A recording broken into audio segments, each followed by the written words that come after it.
قل أوحي إلي أنه استمع نفر من الجن فقالوا إنا سمعنا قرآنا عجبا يهدي إلى الرشد فآمنا به ولن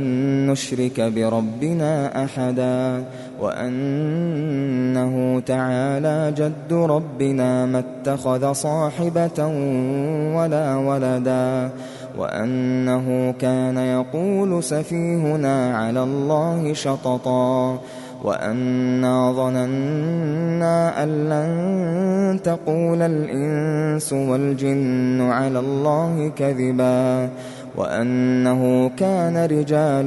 من الإنس يعوذون برجال من الجن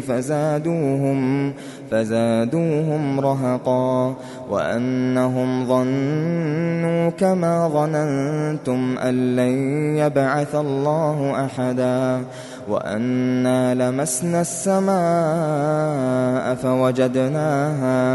فوجدناها ملئت حرسا شديدا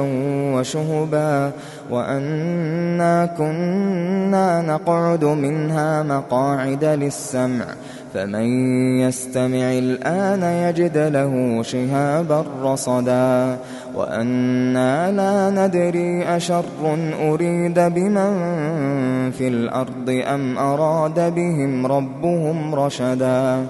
وأنا منا الصالحون ومنا دون ذلك كنا طرائق قددا وأنا ظننا أن لن نعجز الله في الأرض ولن نعجزه هربا وأنا لما سمعنا الهدى آمنا به فمن يؤمن بربه فلا يخاف بخسا ولا رهقا وأنا منا المسلمون ومنا القاسطون فمن أسلم فأولئك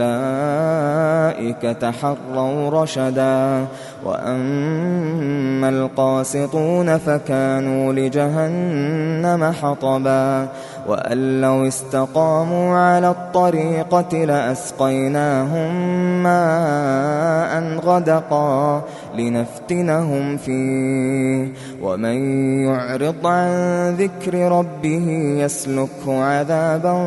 صعدا وأن المساجد لله فلا تدعوا مع الله أحدا وأنه لما قام عبد الله يدعوه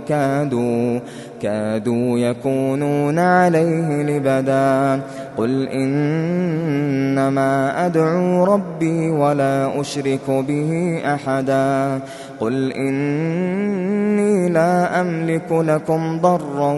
ولا رشدا قل إني لن يجيرني من الله أحد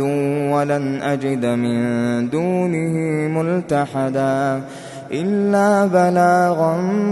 من الله ورسالاته ومن يعص الله ورسوله فإن له نار جهنم خالدين فيها أبدا حتى إذا رأوا ما يوعدون فسيعلمون من أضعف ناصرا وأقل عددا قل إن أدري أقريب ما توعدون أم يجعل له ربي أمدا عالم الغيب فلا يظهر على غيبه أحدا إلا من ارتضى من رسول فإنه يسلك من بين يديه ومن خلفه رصدا